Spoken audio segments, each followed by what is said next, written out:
Exploring Blazor Building interactive web apps using C# with Jeremy Likness. Let's get the screen sharing right here. Okay, this is Exploring Blazor. We're going to talk about building interactive web apps using C#. I like to take a bottom-up approach and get one level beneath the technology. So we're going to do some background. First, I'm going to share just a little bit about myself. There's my actual picture. It was a great likeness there of Likness, if you will. This is how you can get in touch with me. I've got my email as well as my Twitter. I've opened direct messages for that. Follow me on my blog. I'm a cloud advocate for Microsoft.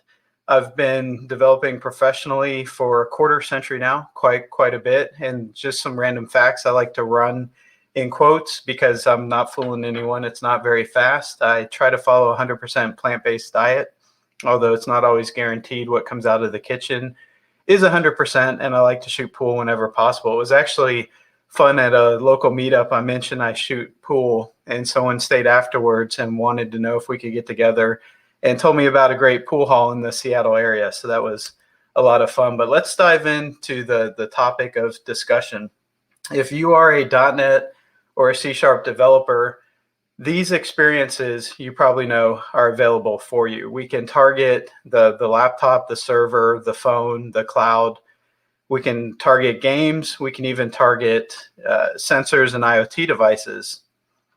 But when we're told to build for the web, the answer is almost always the way that you build a rich client-side experience is by using JavaScript. What we're going to do today is sort of challenge that idea because there is a new technology called WebAssembly. And WebAssembly enables experiences across a variety of languages. Probably the most interesting aspect of WebAssembly is that it supports .NET. And I'm going to talk a little bit more about that, but I want to back up and focus on WebAssembly. So what is WebAssembly? The important thing to know about WebAssembly, there's a few facts. One is that it is a release product. It's not a beta product. Two is that it is available in all the modern browsers on both desktop and phone. If you have a modern phone client, whether it's Safari, Chrome, etc., this will support WebAssembly out of the box. What is WebAssembly? Well, it's basically what we call a sandbox stack-based virtual machine. It's a runtime, but it's a protected runtime. It's interesting. WebAssembly itself can't access any part of the browser. It's a black box. It can export functions and you can call and get values back, but it can't manipulate the DOM. But as a targeted virtual machine, it runs consistently on a browser wherever that browser may be, whether it's a 32-bit machine, a 64-bit machine, whether it's Linux-based, Mac-based, Windows-based. So it truly is a ubiquitous environment. WebAssembly provides bytecode. This is actual code that streams into the session without having to be interpreted like a script. So when you load that code, it's a direct array of bytes.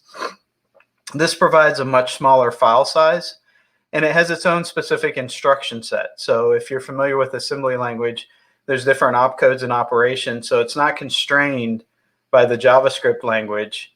It is basically provided as a set of specific instructions, and we'll dive into that a little bit more.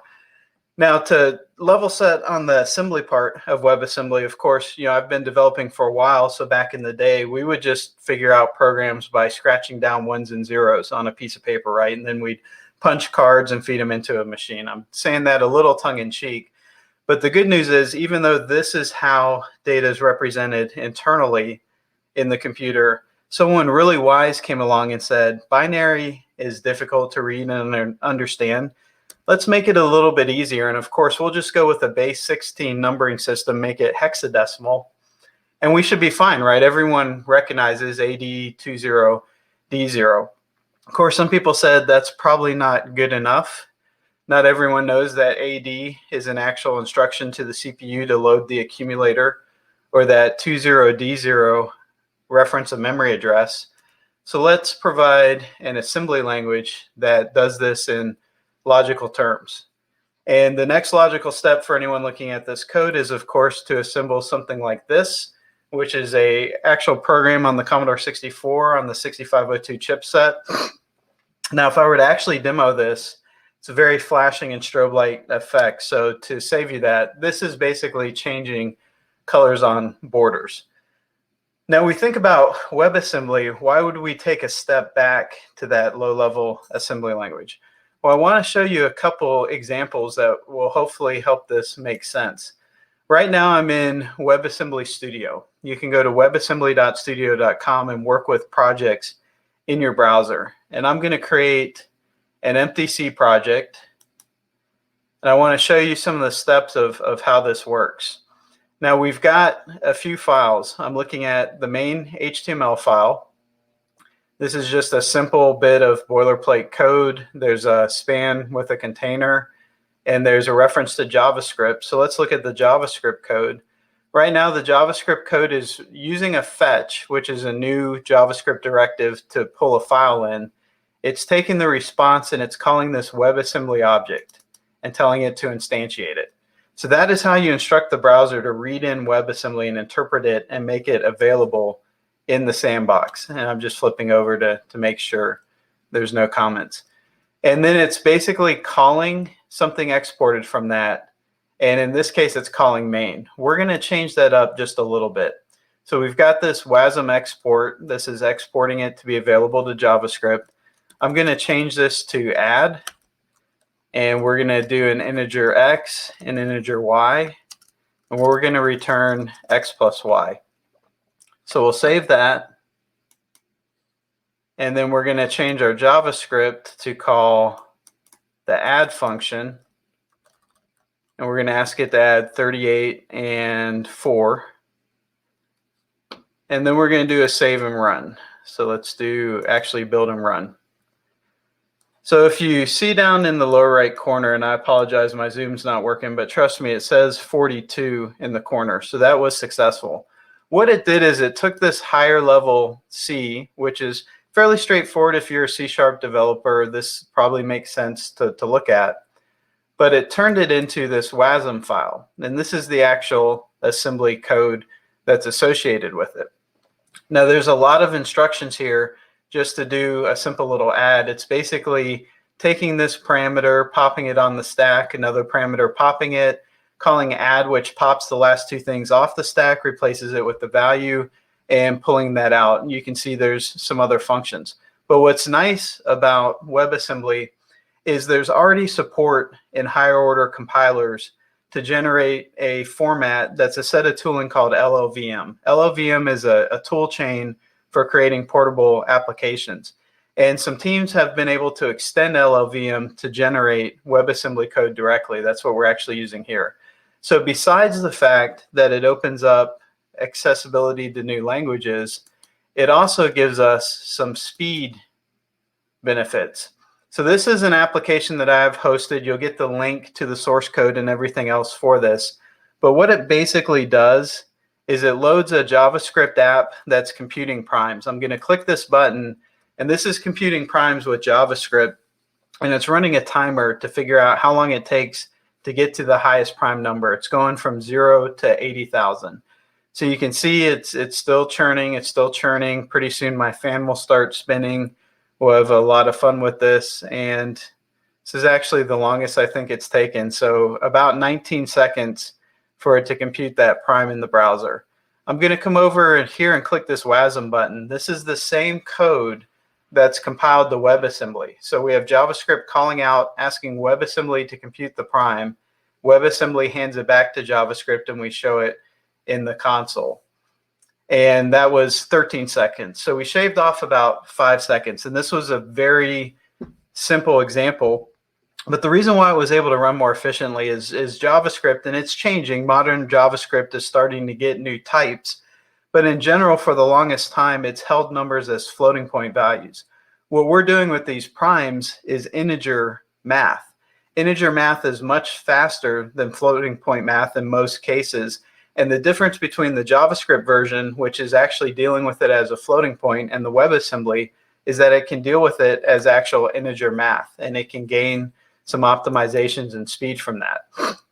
So the significant thing is if we compiled C# directly to WebAssembly, we wouldn't get much benefit because C# is a managed language, so it depends on the .NET framework. Just 2 years ago, a team was able to compile a version of the .NET framework that runs on top of WebAssembly. So we have to step back and ask ourselves, why would we use .NET for browser apps? And there's a lot of reasons. Probably the most common I run into is people want to use the language they know to build full web experiences. But on top of that, there's a huge .NET ecosystem. There's existing packages that we can plug into. .NET Stack has been optimized for performance, so it's already tweaked to run well on WebAssembly. This gives you a full stack experience. We have very advanced tooling for working with C# and .NET projects, and the entire framework is stable and mature. It's almost as old as how long I've been professionally developing. So it's had a lot of time for optimizations. Again, .NET by itself and WebAssembly would not be that interesting. You would compile a module, you'd call it, you'd get some data back, and that would be the end of it.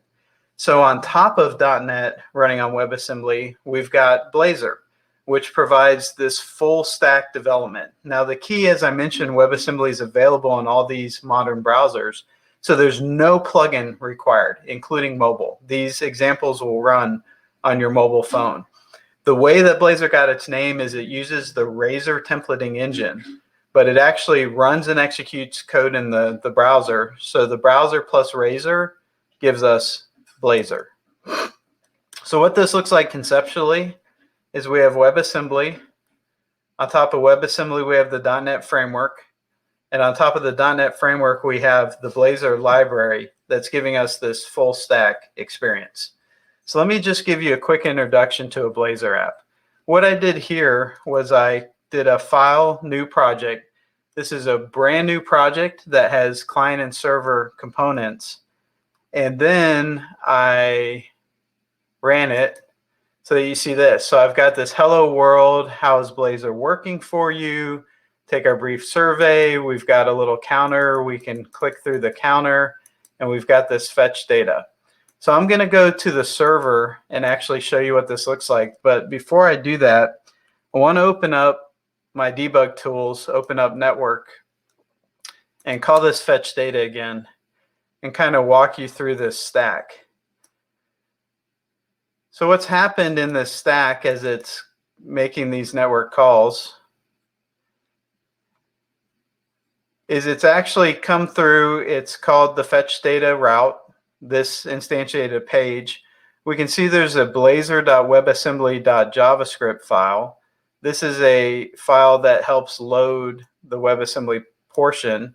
We've got this mono.js and monowasm. So the monowasm itself is the actual .NET framework compiled to WebAssembly.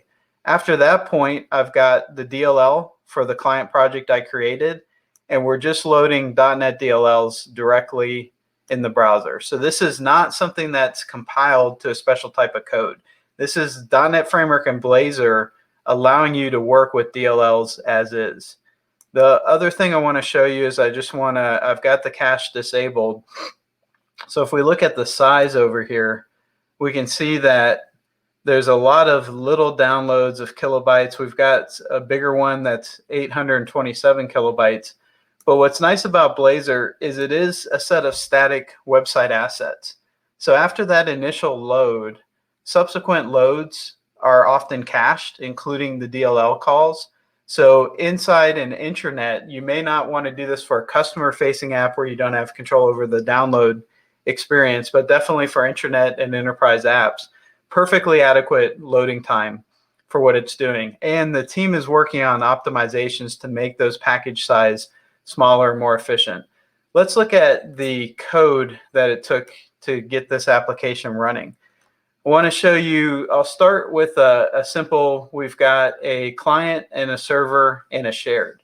So if we look in the shared, this is just a .NET standard class library that has this weather forecast object that has a few properties on it, including a property that's a computed property. It's just when you do a get on Fahrenheit, it's converting from Celsius. The server is a controller that is providing us with some random weather. You can see here it's using that weather forecast object, and it's just creating some random values for that. Now let's go to the client project. The client project starts up like you would expect a MVC style project to start up. And you can even configure and set dependency injection here, do everything you're familiar with. But this is actually executing inside of your browser. So if we look at these pages, we've got a counter, for example. And if I open up the counter, the way this looks is I've got HTML markup in my Razor template. This is how I data bind. I'm saying @ and so you're going to look for a property with this value to show it. This is how I intercept an event. I'm intercepting the on-click event, and what I'm doing is calling increment count. And then we can see we've got this current count 0, current count ++. What's even more interesting is if we come over to this fetch data, because the fetch data is actually injecting an HTTP client. So it's using dependency injection. This HTTP client is the HTTP client you're used to working with in C#, but it's been optimized for running in the web because behind the scenes, obviously, it's using the fetch protocol. So there's a little bit of nuance around what's available in the sandbox. But if we look at the call, it's using the getJSON async, and that's all it's doing is just assigning the forecast, and then we have a template that's iterating through. So if you're used to dealing with Razor templates on the server, exact same syntax here, only this C# code is actually running in the browser. Now that's a very high level introduction to that. Blazor is so much more. It provides a component model, there's a debugging experience, there's routing, there's unit testing, working on assembly trimming so that basically if you reference a DLL, it's only pulling down the portions of code that you're actually using. You can see forms, validation, publishing layouts. There's a lot to it. I want to dive into a little more in-depth example just to show you some of the power. So what I'm going to do is actually move this off screen, but we'll move it back on. There's a little bit of an issue if I do a file new where I was. It's going to pop off screen and create issues. But what I'm doing is just file new. I'll actually show you the dialog when it pops open. So I'm creating a new project. And I've got the 2019 preview. You can do this if you have the stable Visual Studio 2019. You just have to make sure that you enable preview bits. That's a setting that you go into that you can search in the search bar, but enable preview. That's a checkbox, so it lets you install preview. And if you go to blazor.net, which is one of the links that I'll share with you, it'll give you instructions for installing that. We're just creating a web application. I'm going to go next. And then it's asking me for a name, and this is where I move it a little bit just to make sure my create dialog doesn't go crazy on me. Okay, so now what it's asking for, let's drag this back on screen, is the type of application. So we've got a Blazor server app, which unfortunately I don't have much time to talk to, but in a nutshell, Blazor separates the logic for building together components from the logic for rendering them. So it is possible to build a Blazor app that runs on the server and has a lightweight client that uses SignalR to ask the server to build up the HTML and then draws it on the screen. That is going to be in release with .NET Core 3. So when .NET Core 3 releases, that'll be a part of that. The client side is the one that actually runs in the browser. That's what we're focused on today. And the client side, there's some nuances around optimization, performance, speed, size, and the debugging experience that the team's working on to get it to a production level quality before that is released. So that'll happen a little bit after the .NET Preview 3 release. So we can do this ASP.NET Core hosted. I'm just going to do client side. With client side, this is a true static application that's output. In fact, the examples that I show for Blazor that I connect to in my links at the end of this, they're all just hosted on a static website because that's all this is a static set of assets that happen to use WebAssembly. So I've got my default project. I want to do a couple interesting things. First, I want to show you how to make a component. So we've got this survey prompt. It's a HTML template And my German Shepherd's a little excited about this. That's who you heard in the background. But I've got this HTML template, and then I've got this title that's passed in, and that's bound up here. Just by declaring this as a Razor web view, this is reusable as a template. So what I can do is on my main page, right here, we've got this survey prompt. I can do as many of these as I want. So I can do survey prompt. It can tell which attributes are available. This is the second one. And it's just automatically reusable in a way that makes sense to me. So I'm going to save that. Let's do start without debugging and just show you that component that's duplicated on the screen. And if this is taking too long, I'm going to pull out the trick that I always use, which is to encourage the machine to run faster and move the mouse in a clockwise rotation. We're slowly working our way through. Now, what's interesting about what's happening here is it's taking all of the project assets, building out a bundle of DLLs, WebAssembly, JavaScript, etc., and then it's just spinning up a lightweight static website server so that it can serve it locally for me to check out. So I'm going to close this previous example. We'll let it load this newer example. And we'll give it just a second. Dun, dun, dun. And here we've got our two prompts that basically have a different title because we were passed to it. So that's interesting, but let's do something a little more involved and really show where the power of Razor shines. If you've been in C# development for any period of time, if you were maybe around during Silverlight and WPF, pretty much the guarantee is everyone wants to build their own MVVM framework, which I'm not going to do today, or they want to build their own blog engine. So let's get started with building our own blog engine just to see what we can do. I'm going to prompt enter your blog text. I'm going to give you a text area. We'll give it 5 rows and let's say 80 columns. And we're going to do a bind value equals blog. Let's call it that. And now I'm getting a little squiggly because I said I'm going to bind to something, but I haven't declared it. So I'm going to do string blog. And we should be good. I might actually have to do an @ to make the squiggly go away. Let's see what we're doing here.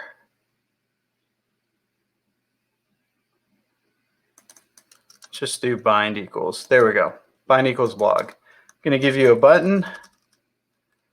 And on the click event, we're going to convert.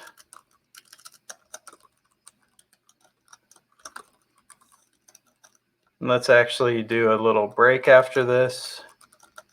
So now it's upset because I don't have the convert, and that's okay. And then I'm going to do @p and result. So let's do a string result. And then let's create the convert method. And this is going to be a very boring method right now because I'm just going to take what's inside the result or what's inside the blog and send it to result. So let's go ahead and start that.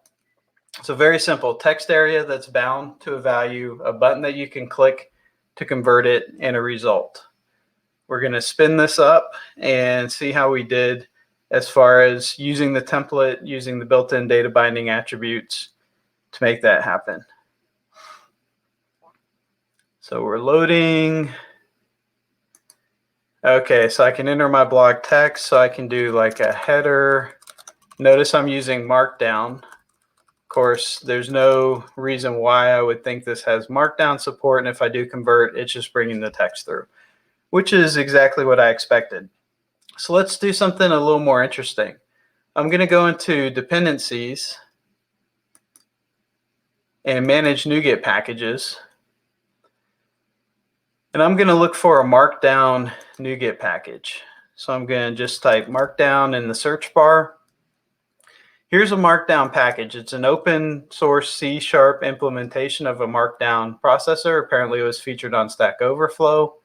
And you can see this is a .NET framework and .NET standard. So there's nothing Blazor-ish about this. This was not designed specifically for the web. It's just an open source library, but we're going to go ahead and install that and sign our life away.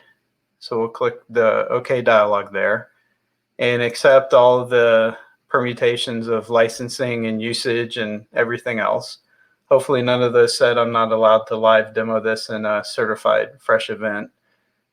We'll come into this index, and then what I can do in my Razor pages is I can do a using directive. Let's see if it finds Markdown. Actually, I'll come back to that. So what we're going to do here is we're going to say it's hey red Markdown sharp. So let's go ahead and do a using for that. Using hey red Markdown sharp. So we're going to do a new Markdown here. We're going to say result equals Markdown transform blog. So we'll save that. I'm getting some complaints, but I think maybe my semicolon's throwing everything off. All right, I'm just gonna, yeah, there we go. It settled out. So we'll start this without debugging. So again, pulling in just a DLL. I don't have access to the source for Markdown, so I'm not able to reverse engineer it. But I'm gonna pull that into the .NET that's running in the browser and hope that it works to parse Markdown in my client-side experience.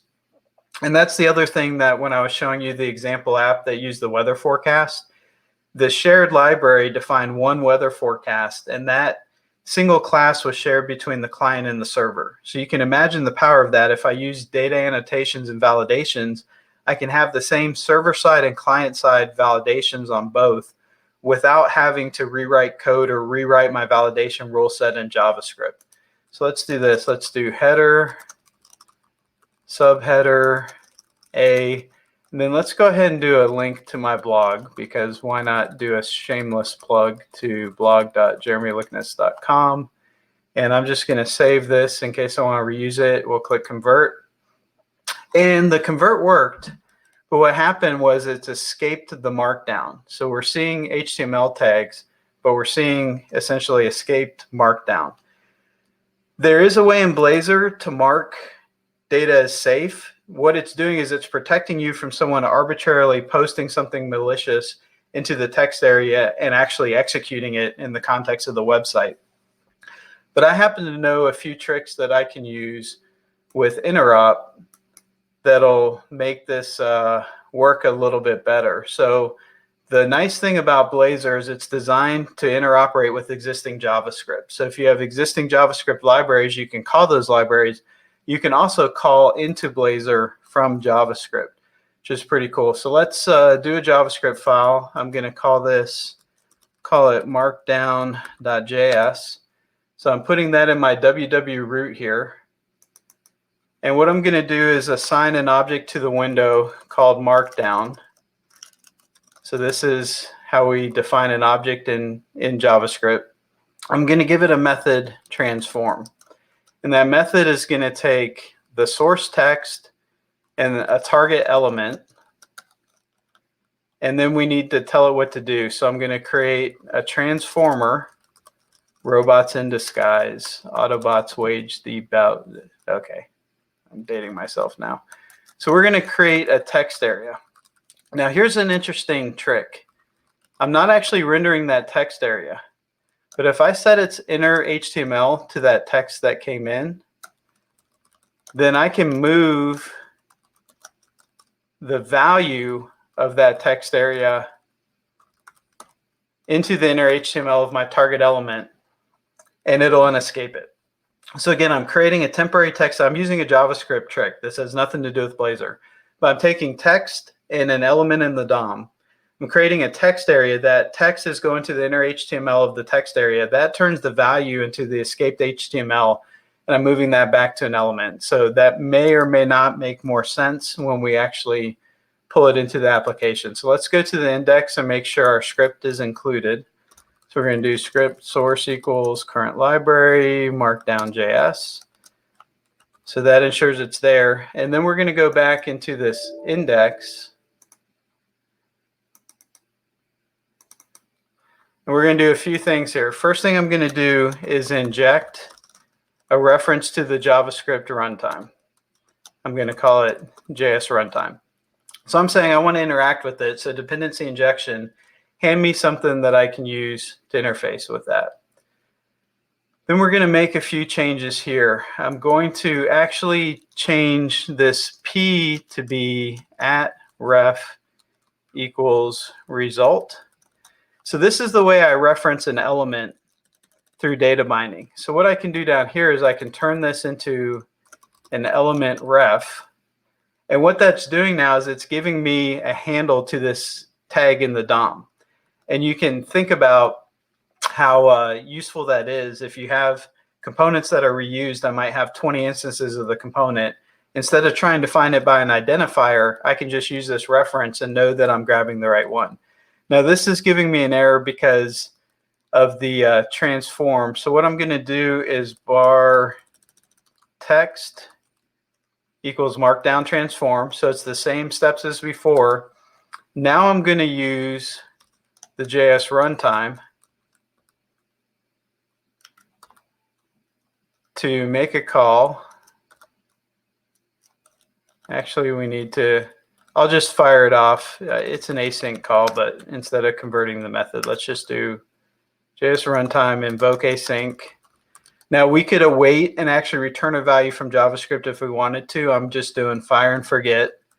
The name of what we're calling, it was markdown.transform. So that was the object on the window and the method. The first parameter is the text, and the second is the element that it's going to pass the text to. So that's basically making a call out to that JavaScript that I just created, passing it the escape text and a pointer to this paragraph element. So let's go ahead and start this.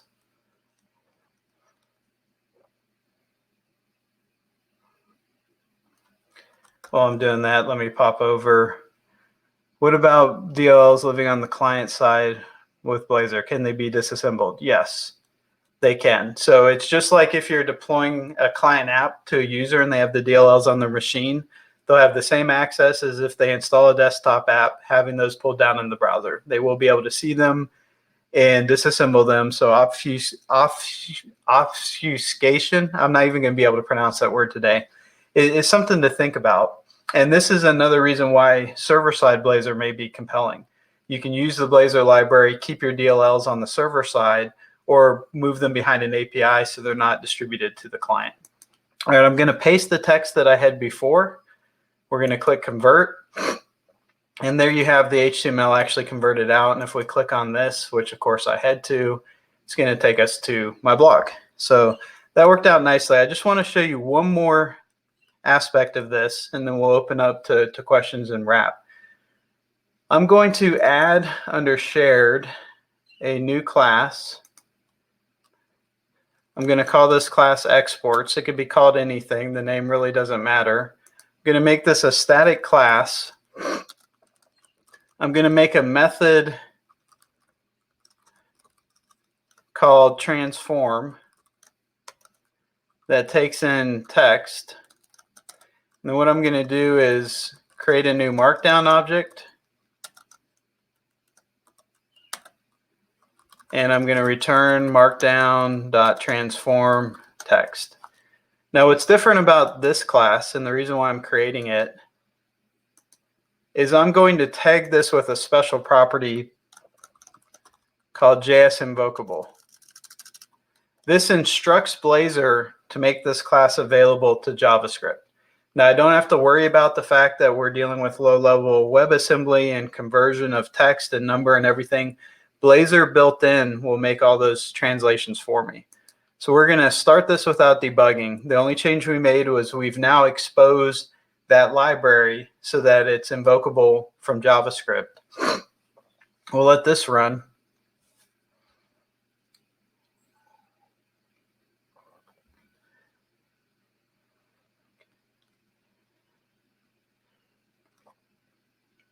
And this time I'm going to pop into my web console and I'm going to call alert.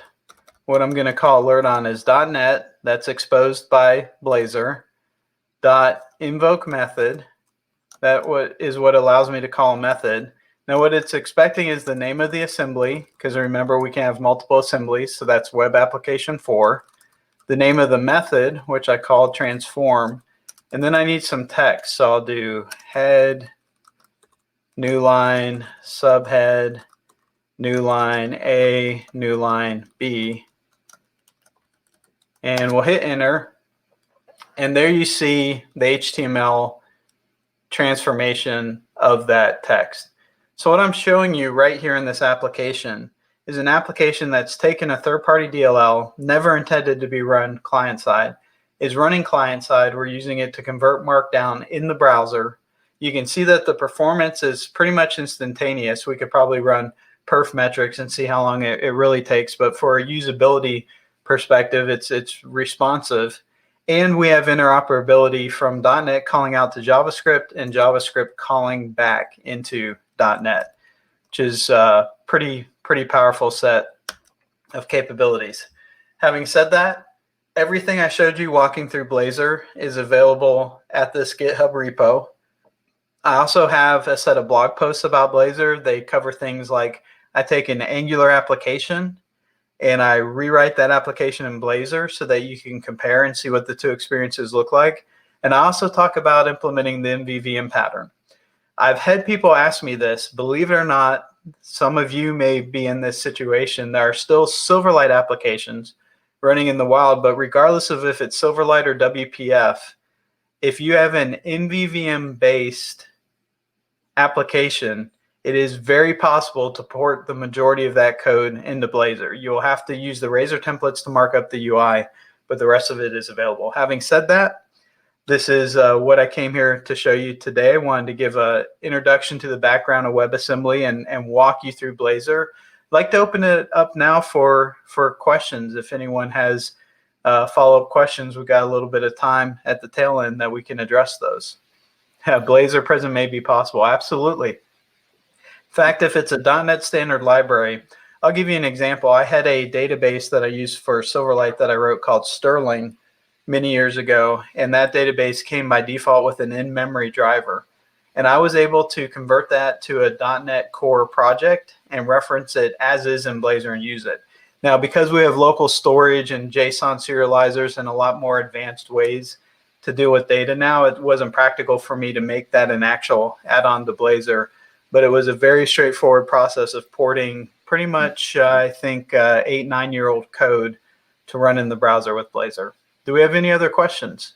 Jeremy, there was a couple here. First one, is there tooling in Visual Studio 2019 that allows creation of new Blazor components from the Add New Item dialog? So yeah, if you, that's a good question. I think I can show you that from here. If I want to add a new component, I'm going to go into Shared. I'm going to right click, going to do Add New Item. And then the components are essentially Razor views. So if I go to Web, I actually have this Razor component. So we'll just add that. And now I have the work for a component. So I could make this a slider, add fields, data bind, etc. I hope that answers that question.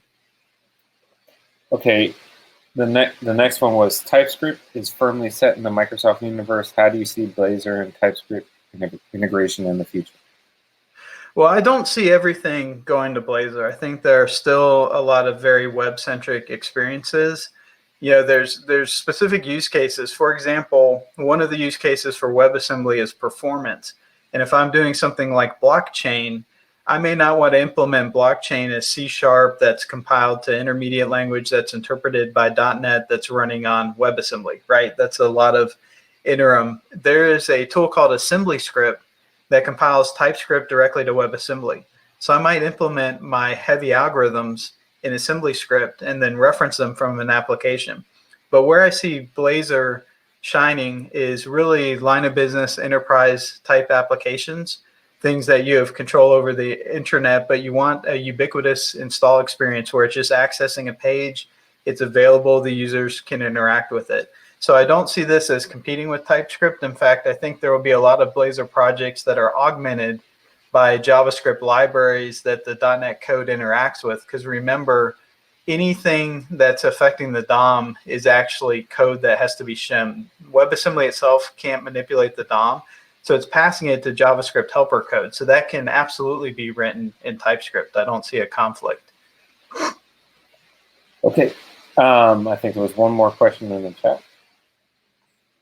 Yeah, I see the PWA question with, and that's a really good question. I haven't tried to implement a progressive web app with Blazor. I don't see any reason why you couldn't, because you're still basically triggering on the fetch event and intercepting that and responding.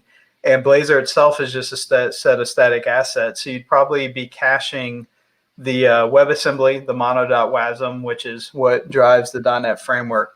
It's not something I've tackled, but I don't see why it would not be possible or feasible, and it should be cacheable just like any other assets. Thanks for watching.